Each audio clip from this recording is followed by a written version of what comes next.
அன்புள்ள துலாம் ராசி அன்பர்களே வணக்கம். இந்த வார ராசி பலன். துலாம் ராசியில் சூரியன் நீச்சம், புதன் இருக்கிறார் வக்கிரம். நவம்பர் 3ஆம் தேதி சுக்கிர பகவான் துலாம் ராசியில் வந்து ஆட்சி பெறுகிறார். அப்போது சுக்கிரனால் நன்மைகள் பெருகும். நீச்சமான சூரியனுக்கு நீச்சபங்க ராஜயோகம் ஏற்படுகிறது. அடுத்து 2ஆம் இடத்தில் செவ்வாய், குரு பார்ப்பதால் குரு மங்கள யோகம். 5இல் ராகு, 6ஆம் இடத்தில் சனி வக்கிரம், 10ஆம் இடத்தில் குரு வக்கரம் அடைந்திருக்கிறார். லாபஸ்தானத்தில் கேது. ராசிக்குள் ராசிநாதன் சுக்கிரன் வருவதும் ஆட்சி பலம் பெறுவதும் சிறப்பான அமைப்பு. எதிர்பார்த்த நல்ல செய்தி ஒன்று தங்களை தேடி வரும். தொழில் ஸ்தானத்தில் உள்ள குரு உங்கள் தனஸ்தானத்தை பார்வையிடுவதால் தொழில் வளர்ச்சி சிறப்பானதாக இருக்கும். தொழிலில் எதிர்பார்த்த மாற்றங்கள் உண்டு. செவ்வாய் ஆட்சி பலம் பெற்று குடும்பஸ்தானத்தில் இருப்பதால் ரியல் எஸ்டேட் தொழில் நன்றாக நடைபெறும். வீடு மனை வாங்கலாம், விற்கலாம். என்றைக்கோ வாங்கி போட்ட இடத்தினை நல்ல விலைக்கு விற்கலாம். வீடு கட்டுதல், காலிமனை வாங்குதல் போன்ற விஷயங்கள் சாதகமாக இருக்கும்.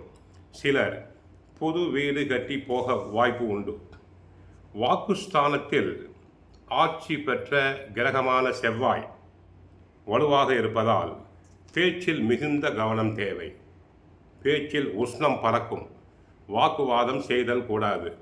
யாராவது பேசினால் சகிப்புத்தன்மை வேண்டும். சகோதர உறவுகளோடு கருத்து வேற்றுமை வேண்டாம். சனி வக்கரகதியில் இருப்பதால் காரிய தடைகள் ஏற்படலாம். கவனமாக செயல்பட வேண்டும். சில நேரங்களில் திடீர் பல நெருக்கடிகள் தங்களுக்கு உண்டாகும். உத்தியோகத்தில் உள்ளவர்களுக்கு அதிகப்படியான வேலைகள் இருப்பது மட்டுமில்லாமல் உடன் வேலை செய்பவருடைய வேலையையும் தாங்கள் சேர்த்து செய்ய வேண்டியிருக்கும். மாணவர்களுக்கு படிப்பில் கவனம் தேவை. கெட்ட சகவாசம் கூடாது. தேவையில்லாத நட்புறவுகளை தவிர்த்து விட்டு பெற்றோர் சொற்படி கேட்க வேண்டும். கொடுக்கல் வாங்கல் விஷயத்தில் கவனம் தேவை. ஏனென்றால் குரு 10இல் வக்கரமடைந்திருக்கிறார். வேலையாட்களை அனுசரித்து செல்ல வேண்டும். தேவையில்லாத பயணங்களை தள்ளி வைப்பது உத்தமம். அடிக்கடி தேவையில்லாமல் பிரயாணங்கள் செய்ய வேண்டாம்.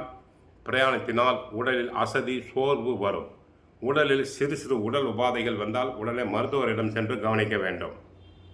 ஆக துலாம் ராசியினருக்கு நவம்பர் 3ஆம் தேதி ராசிநாதன் சுக்கிரன் ஆட்சி பெறுவது நன்மை அளிக்கும். லாபஸ்தானத்தில் உள்ள கேதுவினால் பண வரவுகள் அதிகரிக்கும். குரு 10இல் இருந்தால் கூட அவர் தன குடும்ப வாக்குஸ்தானத்தை பார்ப்பதால், செவ்வாயை பார்ப்பதால் குரு மங்கள யோகம் உண்டாகும். எதிர்பாராத விதத்தில் திடீரென்று பண வரவுகள் உண்டாகும். கோவிலுக்கு சென்றால் மகாலட்சுமி தாயாரை வழிபடுங்கள். வாழ்க வளமுடன், மங்களம் உண்டாகட்டும்.